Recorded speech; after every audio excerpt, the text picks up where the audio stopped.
Olá, tudo bem? Espero que sim. Vem cá, no português, essa letra representa o som de J, certo?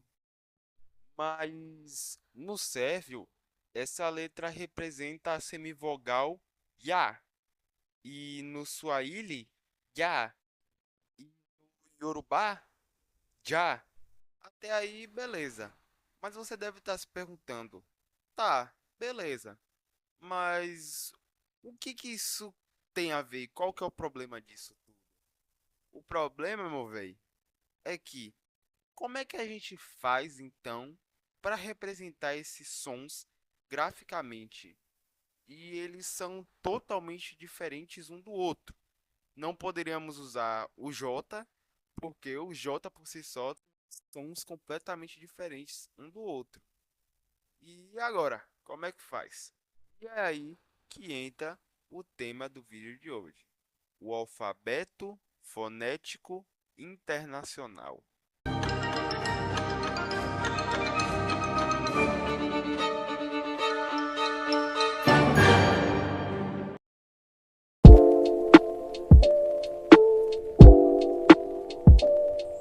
O alfabeto fonético internacional, ou em inglês International Phonetic Alphabet, IPA, pai manja, pivete do inglês, é um sistema de notação fonética criado pela International Phonetic Association, ou Associação Internacional de Fonética, onde seu objetivo principal é fornecer um conjunto de símbolos padronizados e únicos para representar os sons de qualquer língua falada no mundo. Ou seja, basicamente, o alfabeto fonético internacional é uma espécie de alfabeto universal, só que ele não é para fins de escrita ortográfica, ele é para fins de representação fonética, ou seja, ao invés de representar, servir tipo para escrever uma língua, eles servem na verdade para representar os sons de todas as línguas do mundo. Diferentemente do alfabeto convencional de uma língua, onde os sons representados ortograficamente eles podem variar muito dependendo de letra para letra, como nós vimos no caso anterior, cada símbolo do alfabeto fonético internacional representa um e apenas um único som da fala. O alfabeto fonético internacional é composto por 107 letras divididas em três categorias: consoantes pulmônicas, não pulmônicas e vogais. E como não só de letras vive o homem, o alfabeto fonético internacional também possui 31 sinais diacríticos que são usados para modificar essas letras e 17 sinais adicionais indicando qualidades suprassegmentais, como comprimento, tom, ênfase e entonação. Eu gostaria de fazer um adendo aqui que nesse vídeo as consoantes não pulmônicas elas não vão aparecer porque eu penso que elas merecem um vídeo próprio. É isso.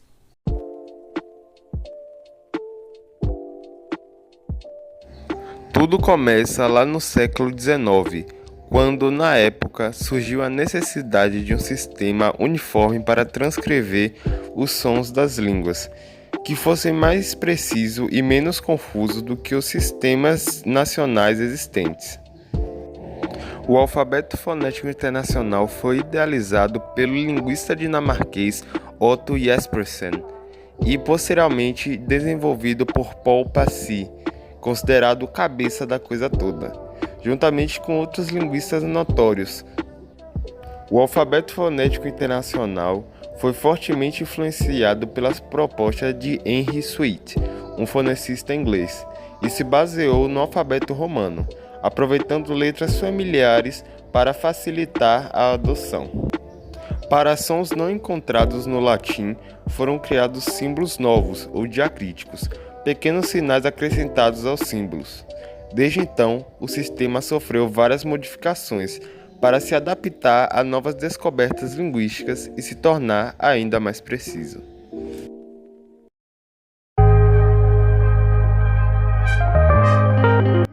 Um fone é qualquer som da fala, a menor unidade sonora que podemos produzir, enquanto um fonema é a menor unidade sonora distintiva de uma língua, ou seja, um som que pode mudar o significado de uma palavra. Para ficar mais fácil de entender, vamos dar alguns exemplos aqui. Se eu falo bato e pato, você entende como palavras diferentes, certo? Então, qual a diferença entre elas? A diferença é que uma possui B e a outra P. Então dizemos que P e B são fonemas, porque são percebidos como sons diferentes pelos falantes e que afetam o significado das palavras. A forma como transcrevemos os fonemas é chamada de transcrição fonética e é feita entre colchetes e usa o alfabeto fonético internacional. Agora, se liga nisso. Se eu falo porta, porta, porta ou porta, você entende como essas sendo palavras diferentes? A resposta provavelmente é não. Você provavelmente entende essas palavras como sendo porta. Isso porque esses 4 R's são considerados todos fazendo parte de um mesmo fone, o R.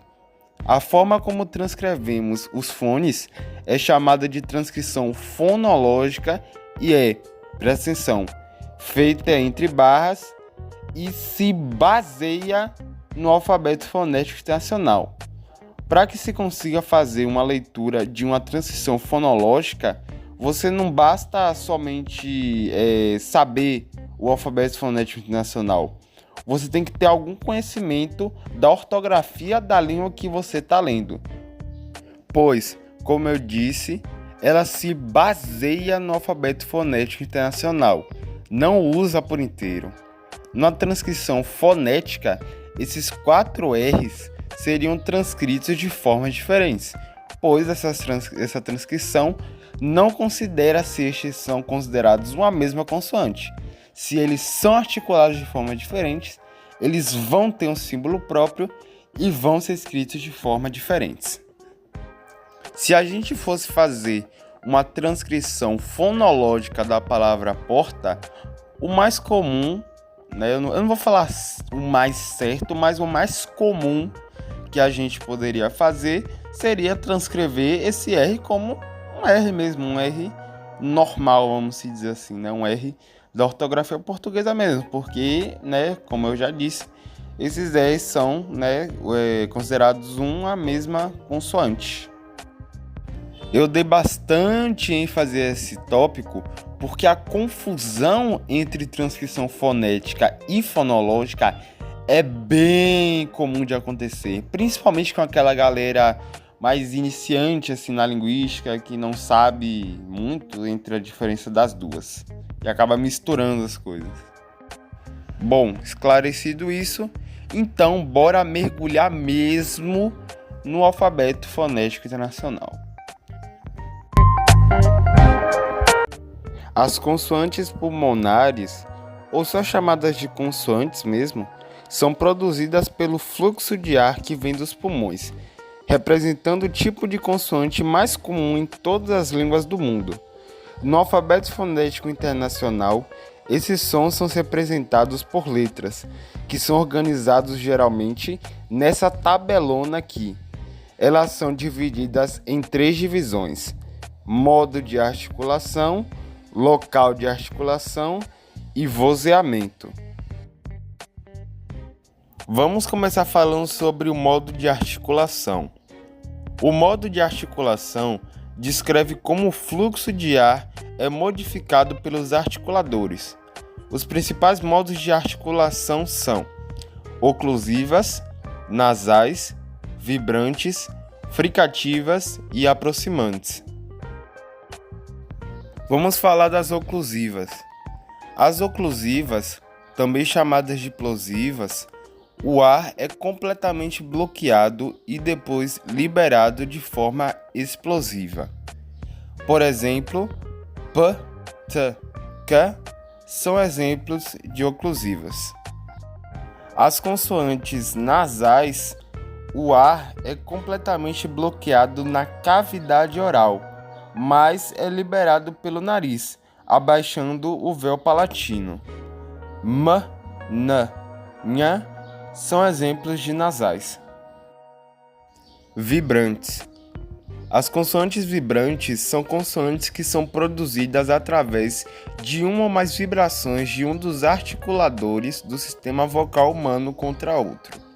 Elas podem ser divididas em vibrante simples, produzido por meio de um curto toque entre os articuladores, ou vibrantes múltiplas, produzidas através de vibrações de um dos órgãos articuladores do sistema vocal contra outro. Exemplos são as consoantes R, que é uma vibrante simples, R, que é uma vibrante múltipla, e R, que é uma vibrante simples retroflexa. Mais tarde nós vamos falar sobre as consoantes retroflexas. Fricativas.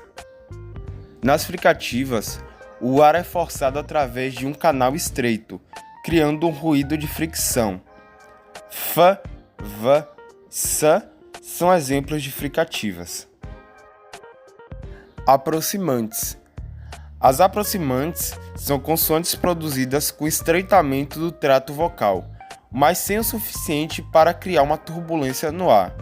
Elas se caracterizam pela suavidade, parecendo uma mistura entre uma vogal e uma consoante. W, Y e Lh são exemplos de aproximantes. Agora vamos falar sobre o local de articulação. O local de articulação indica onde no trato vocal ocorre a obstrução do fluxo de ar, ou seja, quais órgãos articuladores estão envolvidos. Os pontos de articulação se dividem em bilabiais, labiodentais, dentais, alveolares, pós-alveolares, retroflexas, palatais, velares, uvulares, faringais e glotais. Ufa! Vamos começar falando das consoantes bilabiais. As consoantes bilabiais são sons que são produzidos com o encontro dos lábios. P, B e M são exemplos dessas consoantes bilabiais. Labiodentais. As consoantes labiodentais são consoantes produzidas pelas passagens do ar entre os dentes superiores e os lábios inferiores. Exemplos são F, V e M. Dentais. As consoantes dentais são consoantes articuladas encostando a língua aos dentes superiores. Exemplos são Th e The. Alveolares. As consoantes alveolares são sons articulados no encontro da língua com os alvéolos dentários, região do trato vocal situada acima dos dentes superiores. Exemplos são T, D e S. Pós-alveolares. As consoantes pós-alveolares são a categoria de consoantes coronais articuladas pelo toque da língua anterior na região entre o alvéolo e o palato duro. Sh e J são exemplos de consoantes pós-alveolares. Consoantes retroflexas. As consoantes retroflexas são um grupo de consoantes produzidos ao se curvar a ponta da língua para trás, em direção ao palato, em vez de tocá-lo ou aproximar-se dele, com a ponta em uma posição mais frontal. Exemplos são T, D e L. Palatais. As consoantes palatais são consoantes articuladas com a língua elevada contra ou em direção ao palato duro, como se tivesse uma espécie de I no meio da pronúncia. Exemplos são Nha, Lhá e Iá. Velares. As consoantes velares são consoantes que, em sua pronúncia, o obstáculo é formado pela aproximação ou contato da língua com o palato mole, também chamado de palatino. K, G e Ng são exemplos de velares. Uvulares. As consoantes uvulares são consoantes que, Em sua pronúncia, o ponto de articulação se dá na úvula, ou popularmente conhecida como goela. Exemplos são q, g e nó. Faringais. As consoantes faringais são consoantes produzidas na região da faringe, parte do fundo da boca e do nariz que vai até a laringe e ao esôfago. Exemplos são ha, ha, e a consoante ha. E por fim, temos as consoantes glotais. As consoantes glotais são consoantes produzidas na glote, espaço entre as pregas vocais, localizada na laringe. Exemplos dessas consoantes glotais são ra, e a. E agora, para fechar esse tópico das consoantes pulmônicas, vamos falar sobre vozeamento. Vozeamento é basicamente a vibração das cordas vocais ao pronunciar uma consoante. O vozeamento pode vir de duas formas diferentes: surda, sem vibração, e sonora, com vibração. Vamos a um exemplo prático para ficar mais fácil de entender. Tenta pronunciar um som de F.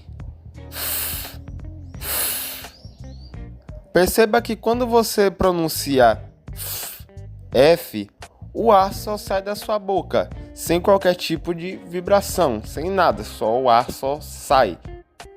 A esse tipo de consoante, a gente dá o nome de surda. Agora, vamos fazer outro teste. Coloca a mão na sua garganta e pronuncia um som de V. Percebeu que quando você pronunciou V, a sua garganta meio que tremeu, deu uma vibrada? Essa vibração é causada pela vibração das cordas vocais. A esse tipo de consoantes se recebe o nome de consoantes sonoras. Essa distinção entre surdas e sonoras é bem importante no português para diferenciar diversas palavras, como as palavras fio e viu, ou as palavras vida e fita, por exemplo. Agora partiremos para falar das vogais. Vamos começar com a pergunta: o que é uma vogal? Uma vogal é um fonema produzido quando o ar flui livremente pelo trato vocal, sem qualquer tipo de obstrução ou fechamento que cause uma fricção ao ponto de ser considerada uma consoante. No alfabeto fonético internacional, esses sons são representados por 27 a 28 símbolos, mas essa quantidade pode variar dependendo dos parâmetros usados. Conforme na tabela oficial, as vogais são organizadas em 3 divisões: subida, avanço e arredondamento. Vamos começar falando da subida. A subida se refere à posição vertical da língua ou da mandíbula em relação ao céu da boca ou à abertura da mandíbula. A subida de uma vogal vai de fechado, como as vogais I, U e U, média como A, até aberto como A ou O. Avanço. Avanço é a posição horizontal da língua em relação à boca. O avanço de uma vogal vai de anterior, como I e E, central, como U e A, até posterior, como U e O. E para finalizar, vamos falar de arredondamento. O arredondamento se refere à posição dos lábios na pronúncia das vogais, que podem ser arredondadas, como U, ou não arredondadas, como U. Perceba que quando você pronuncia U, você meio que faz um círculo, faz um biquinho com os lábios. U. Já quando você pronuncia U, você não faz esse círculo com os lábios. Então, podemos dizer que U seria meio que a versão não arredondada de U, ou U seria a versão arredondada de U.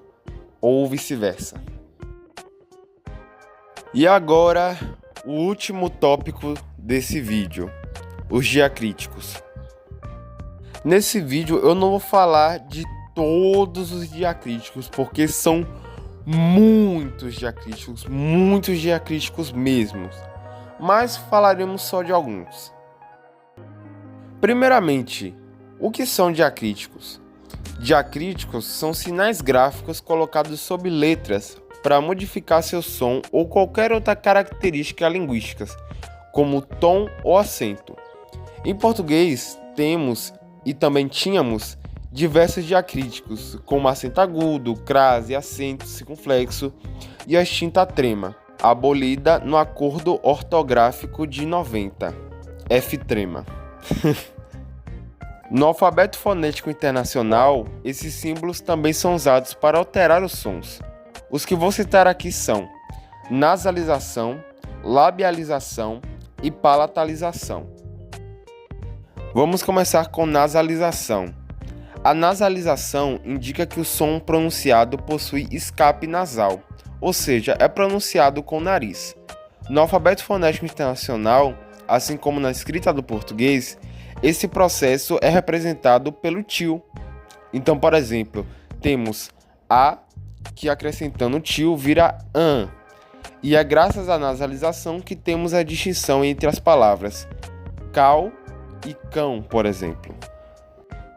A labialização indica que o som é pronunciado junto com os lábios, meio como se tivesse um U na pronúncia. No alfabeto fonético internacional, esse processo é representado por esse Wzinho aqui. Então temos pá, por exemplo, sem a labialização, e pá com a labialização.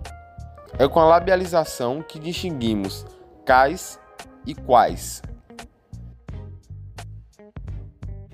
E a última que vamos falar aqui é a palatalização. A palatalização indica que o som é articulado próximo ao palato, região do teto da cavidade oral. É meio como se fosse pronunciado junto com o i, como a gente citou, por exemplo, no tópico das consoantes palatais. No alfabeto fonético internacional, esse processo é representado por esse Jzinho flutuante. Então, por exemplo, temos tá e ta. Em português, e uma curiosidade interessante, que eu acho que até merece um vídeo próprio, foi esse processo que fez com que tia e dia virasse tia e dia, né? Na maioria dos dialetos brasileiros, né? Tem, por exemplo, o dialeto nordestino, né? O de Pernambuco, que não teve isso. O pessoal continua falando lá tia e dia. E enfim, chegamos ao final do vídeo. Se você gostou, deixa seu like e se inscreve no canal para não perder mais nenhum vídeo sobre linguística. É isso, um abraço e bye bye!